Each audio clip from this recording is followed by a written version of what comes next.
Hello student, आज हम weeds of fish pond and their controls, कैसे उनको हम कंट्रोल कर सकते हैं, कौन कौन सी वीड्स जो हैं नॉर्मली फ़िश पॉन्ड के अंदर देखी जा सकती हैं।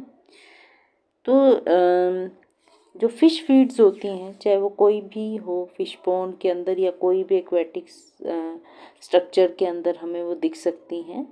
मॉडरेट ग्रोथ जो होती है वीड्स की वो बेनिफिशियल होती है। ठीक है, मतलब कि नॉर्मली फ़िश को फूड प्रोवाइड करती हैं ये वीड्स, कुछ प्रोटेक्शन प्रोवाइड करती हैं, तो वो बेनिफिशियल भी होती हैं, लेकिन उनकी ग्रोथ जो है वो कम इतनी हो कि वो फ़िश के लिए बेनिफिशियल जो है वो प्रूव हो सके कि उनको वो, क्योंकि अगर वीड्स होंगी तो वो फ़िश जो है अपने आप को शेल्टर जो है वो ले सकती हैं वहाँ से।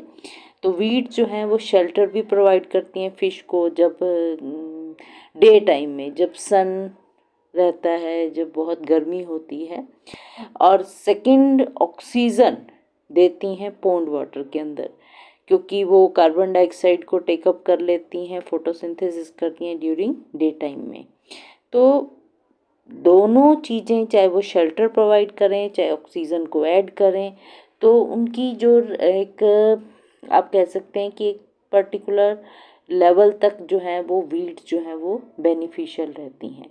अगर उनकी ग्रोथ ओवर हो जाए तो वो हार्मफुल हो सकती हैं। तो जैसे हाइड्रीला है, वेलिस्नेरिया है, ये बहुत ही गुड ऑक्सीजनेटर का काम करते हैं एक पॉन्ड के अंदर। ठीक है, तो अब फिश पॉन्ड के अंदर जो हैं, जो कॉमन वीड्स होती हैं फिश पॉन्ड के अंदर, वो फ्लोटिंग वीड्स हो सकती हैं, जैसे डक वीड्स हैं, वाटर मील है। कुछ सबमर्ज टाइप की वीड्स होती हैं, जैसे अमेरिकन पॉन्ड वीड्स हैं, यूरेशियन वाटर मिल्फॉयल हैं। ठीक है, ऐसे ही एमरजेंट वीड्स होती हैं। तो डिफरेंट टाइप की वीड्स अब हम पढ़ेंगे, जो हमारी फ्लोटिंग हो सकती हैं, हमारी सबमर्ज्ड हो सकती हैं, और कुछ हमारी इमर्जेंट टाइप की हो सकती हैं, जैसे कैटेल्स हैं, बुल रैशेस हैं। ठीक है, और इसके अलावा कुछ एल्गी और चारास जो होते हैं वो भी न्यूसेंस क्रिएट करते हैं, क्योंकि वो सरफेस के ऊपर जो है मैट फॉर्मेशन कर देते हैं, जिसके कारण जो है जो लोअर पार्ट रहता है पॉन्ड का, वहाँ पर लाइट नहीं पहुँच सकती या ऑक्सीजन जो है वो नहीं हो पाती है। तो डिफरेंट पॉन्ड्स के अंदर जो हैं वो डिफरेंट वीड्स जो हैं वो देखने को मिल सकती हैं। तो अब हम देखते हैं हमें वीड्स कंट्रोल की ज़रूरत क्यों है। ठीक है, हमने जैसे कहा कि मॉडरेट अमाउंट में अगर वीड्स हैं तो वो बेनिफिशियल होती हैं, लेकिन अगर उनकी अमाउंट जो है, उनकी ग्रोथ जो है एक्सेसिव हो जाए तो वो वीड्स जो है हार्मफुल हो सकती हैं, और उनके ऊपर चेक लगाना जो है वो नेसेसरी हो जाता है। वीड्स जो है वो क्या करती हैं, वाटर को डिप्राइव कर देती हैं न्यूट्रिएंट से, क्योंकि जो वीड्स होती हैं वो भी न्यूट्रिएंट्स को जो है इनटेक कर लेती हैं, जिसके कारण जो प्लैंकटन है, जो कि फ़िश फूड बनाते हैं, उनकी जो न्यूट्रिएंट की रिक्वायरमेंट होती है वो पूरी नहीं हो पाती हैं। दूसरा, वीड जो है वो फ़िश की मूवमेंट को भी ऑब्स्ट्रक्ट करते हैं। देखिए, कुछ अगर हल्की वीड्स हैं तो वो क्या करती हैं, शेल्टर भी दे रही हैं, लेकिन अगर वो वीड एक्सेस में हो जाए तो क्या करेंगी, वो जो भी स्पेस होगा मार्जिन के ऊपर जो होता है वो कवर कर लेती हैं, जिसके कारण फिश को मूवमेंट में जो है वो थोड़ी मुश्किल हो सकती हैं। या फिशिंग ऑपरेशन, चाहे हमें कोई नेट लगाने हैं, चाहे कोई भी हम गियर एंड क्राफ्ट यूज़ करते हैं फिश फार्मिंग के अंदर, उनका ऑपरेशन भी जो है वो थोड़ा मुश्किल हो जाता है। वीड जो है एक तरह से प्रीडेटर फिश की कंसीलमेंट भी क्रिएट करती हैं। ठीक है, और बहुत सारी प्रीडेटर फिशेस होती हैं, वो भी क्या करती हैं, उनके अंदर जो हैं वो हाइड हो जाती हैं वीड्स के अंदर, जिसके कारण जो है वो हमारी फ़िश के लिए हार्मफुल हो सकती हैं। दूसरा, वीड्स जो होती हैं वो क्या करती हैं, जो फिश पॉन्ड के अंदर जो स्वैम्प है उनको डिग्रेड कर देती हैं, जिसके कारण फिश कल्चर जो है उसमें हैम्परिंग हो सकती है। उसके बाद क्योंकि पॉन्ड के अंदर डिग्रेडिंग हो जाना मीन हमारी प्रोडक्टिविटी कहीं ना कहीं उससे अफेक्ट होती है, ठीक है, चाहे वो किसी भी लेवल पर हो सकती हैं, उसके ऑक्सीजन लेवल पर, उसकी न्यूट्रिएंट के ऊपर, उसकी स्पेस के ऊपर, तो जिसके कारण हमारा फिश पॉन्ड जो है वो एग्जैक्टली जो प्रॉपर फिश फॉर्म चाहिए एक फिश की ग्रोथ के लिए वो नहीं हो पाता है। सरफेस फ्लोटिंग जो वीड्स होती हैं वो कई बार क्या करती हैं, सरफेस के ऊपर इतनी ग्रो कर जाती हैं कि ऊपर एक पूरी तरह से, जैसे यहाँ पर आप देख रहे हैं, कवर बना लेती हैं ऊपर, ठीक है, जिसके कारण सनलाइट है, गैस एक्सचेंज नहीं हो पाता है और ऑक्सीजन की डिप्लीशन होने लग जाती है। और जो डायरनल वार्मिंग ऑफ वाटर होता है कि जो ठंड इवनिंग में कोल्ड हो जाना, गर्मी डे टाइम में वो हॉट हो जाता है, वो उस तरह की रिएक्शन जो हैं, उस तरह का प्रोसेस जो है वो नहीं हो पा सकता है। तो डिफरेंट टाइप की आप वीड्स देख सकते हैं, इमर्ज टाइप की हैं, सबमर्ज्ड हैं, फ्लोटिंग हैं, और ये जो एल्गीज होती हैं चारों ये सरफेस के ऊपर इस तरह से मैट फॉर्मेशन कर देती हैं, जिसके लिए हमें वीड्स को कंट्रोल करना ज़रूरी हो जाता है, नेसेसिटी हो जाती है। अब है टाइप ऑफ एक्वेटिक वीड्स। हम वीड्स को रिमूव करें उससे पहले हमें पता होना चाहिए कि एक्वेटिक वीड्स कितनी तरह की हो सकती हैं। दो मेन तरह की एक्वेटिक वीड्स देखने को मिलती हैं। एक वो होती हैं जो रूटेड होती हैं, यानी कि जिनके रूट जो हैं वो बॉटम के ऊपर जो हैं वो पॉन्ड के बॉटम के अंदर जो है वो चली जाती हैं, ठीक है, और वो दूसरी होती है फ्लोटिंग वीड जो सरफेस के ऊपर फ्लोट करती हैं, यानी कि उनकी रूट जो है वो बॉटम को टच नहीं करती हैं। तो जो रूटेड वीड्स होती हैं जिनकी रूट बॉटम के ऊपर होती हैं पॉन्ड के, वो 4 सब टाइप की देखने को मिलती हैं। एक होती है सबमर्ज्ड रूटेड वीड्स। ये सबमर्ज जैसे हमें पता चल रहा है कि पानी के अंदर ये मर्ज्ड होंगी, पूरी तरह से नहीं होगी, सबमर्ज्ड होंगी, तो इनको हम आइसबर्ग भी बोल देते हैं। और ये अंडर वाटर के अंदर जो है वो देखने को मिलती हैं। इनकी रूट जो होती हैं सॉइल के अंदर होती हैं। ये जब फुली ग्रो करती हैं तो सबमर्ज्ड के अंदर वाटर में देखिए आधी पानी के अंदर होती हैं और आधी जो है वो सरफेस तक पहुंचने की कोशिश करती हैं, लेकिन वो पूरी तरह से एयर में नहीं आ पाती हैं, ठीक है। तो वो उस तरह की सबमर्ज टाइप की, अब जैसे यहाँ पर आप देख रहे हैं ये सबमर्ज टाइप की वीड्स होती हैं, इनको हम बोलते हैं सबमर्ज्ड रूटेड वीड्स। इसके एग्जाम्पल आप जैसे वेलिसिनेरिया है, ये हम देख पा रहे हैं, ये वेलिसिनेरिया है, ठीक है, और हाइड्रीला है, ठीक है, हाइड्रीला की है। फिर क्रेटोफाइलम होते हैं, पोटोमोगेटोन होते हैं ये वाले, ठीक है। फिर सेकेंड टाइप के आते हैं इमर्जेंट रूटेड वीड्स। ये भी इमर्जेंट टाइप के यानी कि बाहर आ जाती हैं सरफेस से, और लेकिन होती इनकी रूट्स हैं जो कि सॉइल के अंदर देखने को मिलती हैं। ये ज़्यादातर जो शोर लाइन होती हैं उनके पास देखने को मिलती हैं। इनकी रूट सॉइल के अंदर होती हैं और इनकी शूट जो होती हैं वो एक्सटेंड हो जाती हैं सरफेस से ऊपर, जैसे टाइफा है, पॉलीगोनियम है, ठीक है। और इसके बाद आते हैं हमारे फ्लोटिंग लीव्स रूटेड वीड्स। ये फ्लोटिंग होती हैं, इनके लीफ जो हैं वो फ्लोट करते हैं और इनकी रूट जो है वो सॉइल के अंदर ही होती हैं। कुछ अनरूटेड भी होती हैं जैसे वोल्फिया, जिनको हम फ्लोटिंग वीड्स के अंदर लेते हैं। तो जो फ्लोटिंग लीव रूटेड वीड्स होती हैं वो जैसे निम्फिया है, हमारा नीलुम्बिया है, ये जो है इनके लीफ जो है सरफेस के ऊपर जो है फ्लोट करते हुए दिखाई देते हैं। फिर आते हैं मार्जिनल रूटेड वीड्स। ये वो होते हैं प्लांट्स होते हैं जिनके रूट जो है मार्जिन वाटर के अंदर रहते हैं और ये स्प्रेड हो जाते हैं वाटर के ऊपर as well as on land के ऊपर, ठीक है। जैसे आपका पोमिया है, मार्शिलिया है, ठीक है, ये जो है मार्जिनल रूटेड वीड्स जो हैं वो होते हैं। अब इनमें से जो इमर्जेंट टाइप के हैं और जो मार्जिनल टाइप के हैं, ये वीड्स जो हैं वो हाइडिंग और ब्रीडिंग प्लेस जो हैं वो बनाते हैं। ठीक है, प्रीडेटरी एक्वेटिक इंसेक्ट के लिए, क्योंकि बाकी सब जो होती हैं वो पानी के अंदर रहती हैं, लेकिन सिर्फ ये इमर्जेंट और आपकी मार्जिनल रूटेड हैं, ये सरफेस के ऊपर जो हैं देखने को मिल सकती हैं। फिर आती हैं हमारी फ्लोटिंग वीड्स।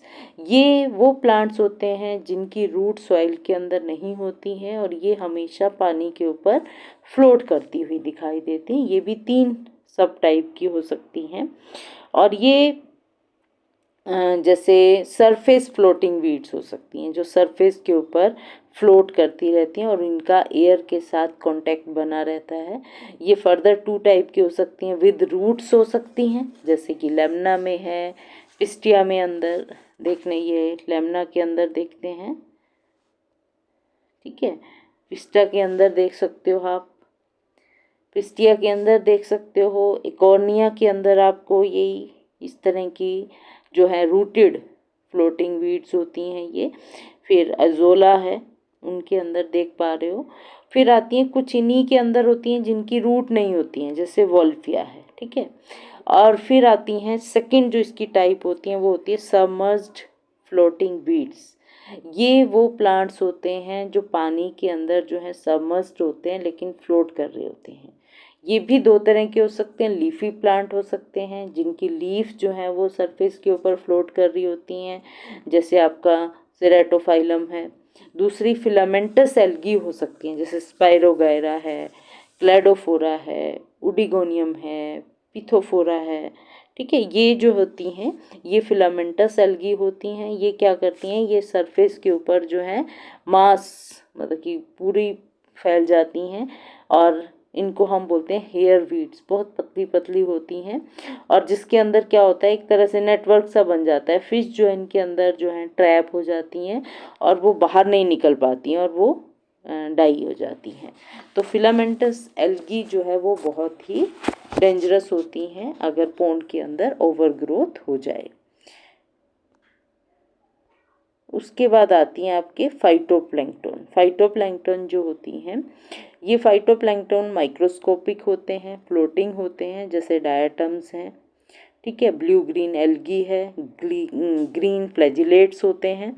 ये माइक्रो ऑर्गेनिज्म जब प्रेजेंट हो जाते हैं अबंडेंस में, ठीक है, तो ये क्या करते हैं, ये कलर को चेंज कर देते हैं, अपना कलर जो है वाटर को दे देते हैं, और इनके अबंडेंस ज़्यादा हो जाए तो उसको हम एल्गल ब्लूम के नाम से जानते हैं। माइक्रोसिस्टिस है, या ऑक्सीलोटोरिया है, एनाबेना है, वोल्वोक्स है, यूडोर्निया है, कैरेटियम है, पेरिडीनियम है, ये एल्गल ब्लूम की प्रोड्यूस करती हैं फिश पॉन्ड के अंदर, और ज़्यादातर ये समर सीजन के अंदर देखने को मिलती हैं। जो और ये जो ऑर्गेनिज्म होते हैं ये फेवरेबल कंडीशन के अंदर जो है बहुत ही फास्टली ग्रो करते हैं। इनका मल्टीप्लिकेशन जो होता है बहुत फास्ट हो जाती हैं और बहुत ज़्यादा डेंसिटी जो है वो अटेन कर लेते हैं, और वो भी मतलब कि 3 to 5 डेज़ के अंदर ये पूरे पॉन्ड को कवर कर लेती हैं। एल्गल ब्लूम जो हैं जिनको टाइड्स कहते हैं, अपीयर जो होती हैं फिश पॉन्ड के अंदर, वो इंटेंसिवली फर्टिलाइज्ड हो सकती हैं। ठीक है, ऐसा पॉन्ड जहाँ पर बहुत ज़्यादा फर्टिलाइज़र यूज़ किए जाते हैं वहाँ पर देखने को मिलती हैं, या जहाँ पर एक्सेसिव आर्टिफिशियल फूड यूज़ होता है। ठीक है, वहाँ उस पॉन्ड के अंदर हमें एल्गल ब्लूम जो है वो दिखाई देती हैं। एल्गल बूम जो होती हैं, जो ब्लूम्स होती हैं वो 2 टाइप की हो सकती हैं। फाइटोप्लैंक्टन हो सकती हैं जिसको हम एल्गल ब्लूम बोलते हैं, या वो जूप्लैंक्टन हो सकती हैं।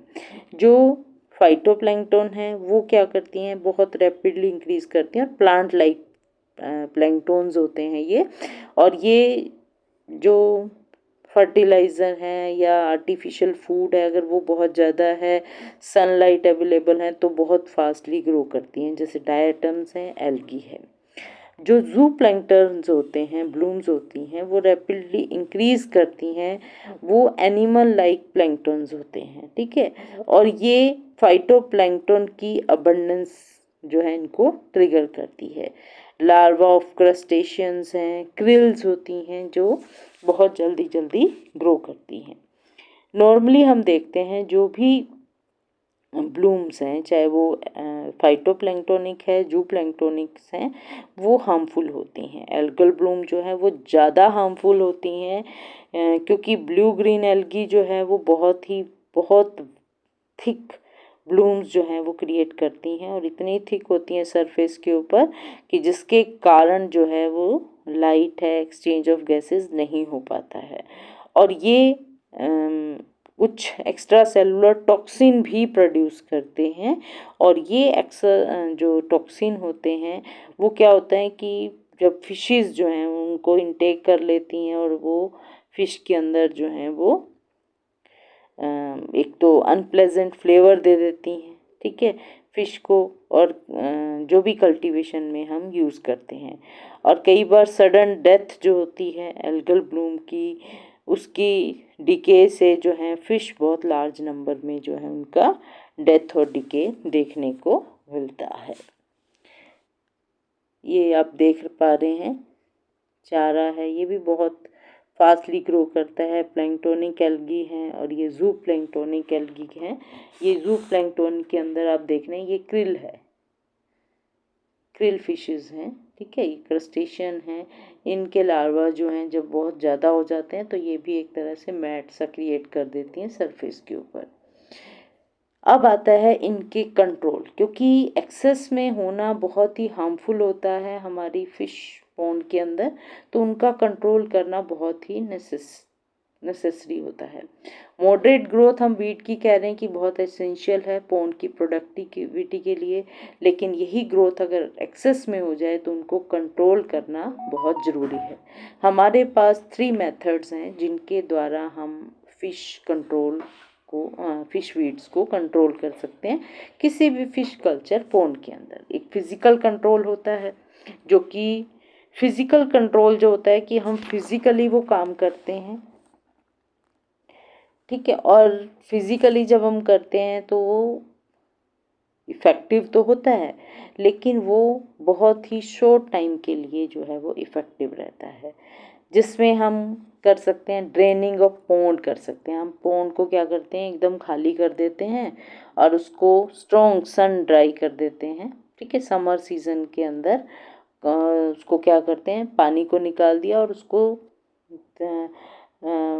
कुछ दिनों तक जो है उसको वेकेंट छोड़ दिया, जिसके कारण वीड्स जो है वो ख़त्म हो जाते हैं। दूसरा, मैनुअल क्लीनिंग कर सकते हैं, जिसमें क्या होता है कि जो इमरजेंट हैं या फ्लोटिंग लीव टाइप के जो वीड्स होते हैं उनको हैंड पिक कर दिया जाता है, उनको कट कर दिया जाता है, ठीक है। और फ्लोटिंग वीड जो हैं वो शैलो पॉन्ड के अंदर ही जो है, और ये जो हम मैनुअल क्लीनिंग करते हैं ये मोस्टली जो छोटे छोटे पॉन्ड हैं, शैलो हैं, वहाँ पर जो है वो बेनिफिशियल रहती है। फिर आती है मैकेनिकल क्लीनिंग भी कर सकते हैं कि हमारे डीप पॉन्ड्स हैं, पानी बहुत ज़्यादा है, हम उसको ड्रेन नहीं कर सकते हैं, और मैनुअली भी हम उनमें से ज़्यादा वीड्स नहीं निकाल सकते हैं, तो वहाँ पर कुछ मैकेनिकल डिवाइस यूज़ किए जाते हैं, जैसे बॉटम रैंकर हैं या बॉटम रैकर्स होते हैं, वीड कटर्स होते हैं, विंचेस होते हैं, बार्ब्ड वायर्स होती हैं, जिनके द्वारा वीड्स को जो है वो कट कर दिया जाता है। जितने भी फिजिकल मेथड्स हैं वो वीड कंट्रोल के इफ़ेक्टिव होते हैं फॉर शॉर्ट पीरियड के लिए, ठीक है। अब उसके बाद क्या होता है, वीड जो है फिर से रीग्रो कर जाती हैं, ठीक है, और फिर हमें उनको दोबारा जो है कंट्रोल करना पड़ता है।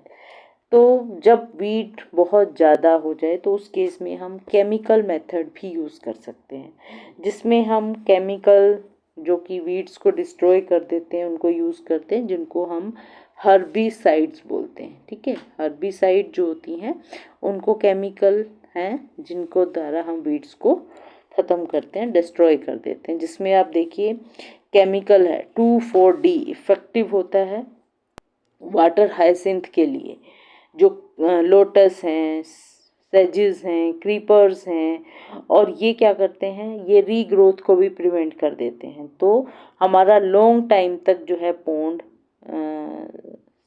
सेफ रहता है वीड से, लेकिन ये परमानेंटली नहीं होता है। फिर आता है डायूरोन, ये भी हम बहुत इफ़ेक्टिव होता है, जो जैसे माइक्रोसिस्टिस हैं, ब्लूम है, सबमर्ज्ड वीड्स होती हैं उनके लिए। और इनकी जो जब हम इसको यूज़ करते हैं तो ये हमें कई महीनों तक जो है वो प्रोटेक्शन दे देता है। फिर आते हैं अमोनिया, अमोनिया का हम यूज़ कर सकते हैं एक्वेटिक वीड्स के अंदर। पेरिडीनियम है, ब्लूम्स हैं, उनके अंदर जो है इनकी वेरिंग डोज होती हैं, कुछ स्पेसिफिक डोज दे दी जाती हैं, जिसके कारण हम सेवरल डेज तक जो है एल्गल ब्लूम से बचे रहते हैं। इसी तरह कुछ रिपीटेड स्प्रे भी किए जाते हैं, ठीक है, जिसमें क्या होता है, जो कॉपर सल्फेट का सोल्यूशन होता है 2.3 पार्ट पर मिलियन का हम स्प्रे कर देते हैं, और वो कई दिनों तक जो है करते रहते हैं, जिसके कारण एल्गल ब्लूम जो है वो कंट्रोल हो जाती हैं। फिर उसके अलावा कुछ हम एडिशन कर सकते हैं लाइम का, फॉस्फेट का, जो क्या करते हैं वाटर के पीएच को चेंज कर देते हैं, और जैसे ही वाटर का पीएच चेंज होता है, जो ब्लू ग्रीन एल्गी होती है वो डिस्ट्रॉय हो जाती हैं। फिर कुछ हमारे ये क्रोटोजिफोस होते हैं, जिनको हम यूज़ करते हैं, उनकी कंसंट्रेशन हमारी 0.1 से 1 मिलीग्राम पर लीटर के अंदर जो है बहुत ही इफ़ेक्टिव होती हैं, जो कि जू प्लैंक्टन ब्लूम को कंट्रोल करती हैं। फिर सबसे बेनिफिशियल जो होता है वो होता है बायोलॉजिकल कंट्रोल। वो आज के समय में जो है केमिकल और जो मैनुअल कंट्रोल्स होते हैं, फिजिकल कंट्रोल होते हैं, उनको से जो बेटर यूज़ किया जाता है वो किया जाता है बायोलॉजिकल कंट्रोल, जिसमें हम एल्गी ब्लूम को कई लंबे समय तक जो है वो कंट्रोल कर सकते हैं। उनको ब्लूम्स को बनने ही नहीं दिया जाता, उससे पहले ही जो है उनकी कंट्रोलिंग हो जाती है। जैसे एल्गल ब्लूम को अगर कंट्रोल करना है तो डकवीड्स हैं, जिसको लेमना बोलते हैं, ये आप देख पा रहे हैं, ये इनको हम यूज़ कर लेते हैं पोंड के अंदर, जिसके कारण ये डक जो एल्गल ब्लूम्स हैं उसको नहीं होने देती हैं बाय शेडिंग, ठीक है, उनके ऊपर लाइट नहीं आ पाती है। कुछ फाइटो प्लैंकटन फेगस फिशेस होती हैं, जैसे सिल्वर कार्प है, ठीक है, जिसको हम हाइपोप्थैल्मिकथिस मोलेट्रिक्स के नाम से जानते हैं। उन फिशेस सिल्वर कार्प को अगर हम नॉर्मल फिशेस के साथ यूज़ करें तो वो एल्गल ब्लूम को ऊपर बुरा चेक रखती हैं। फिर कुछ एक्वेटिक वीड्स होती हैं, उनको कंट्रोल करने के लिए, जैसे चाइनीज़ ग्रास कार्प है, ठीक है, टीनोफेरिंगडन आइडिला, ठीक है, उनको हम यूज़ कर सकते हैं, जो कि फिश पॉन्ड को एक्वेटिक वीड से बचा कर रखते हैं, ठीक है। सिर्फ वाटर हाइसिंथ है जिनको ये कंट्रोल नहीं कर सकते हैं। फिर कुछ हर्बीवोर्स बर्ड्स होती हैं, जैसे डक है, स्वान है, उनको इंट्रोड्यूस किया जा सकता है फिश पॉन्ड के अंदर, और वो सबमर्ज वेजिटेशन को जो है वो कंज्यूम कर लेती हैं। देखिए, कोई भी फर्टिलाइज़र अगर हम ऑर्गेनिक फर्टिलाइज़र अगर हम यूज़ करते हैं, जैसे कंपोस्ट हैं, वर्मी कंपोस्ट हैं, काऊ डंग्स हैं, ठीक है, वो क्या करते हैं, प्लैंकटन की रिच ग्रोथ कर देते हैं, और वो सनलाइट को भी कट कर देते हैं डीप वाटर में, और वो वीड्स की ग्रोथ को भी कंट्रोल कर लेते हैं। तो हम अपने पोंड के अंदर डिफरेंट, चाहे वो फिज़िकली, चाहे वो केमिकल या बायोलॉजिकली, हम डिफरेंट मेथड को यूज़ करके वीड्स को इफ़ेक्टिवली कंट्रोल कर सकते हैं। Thank you.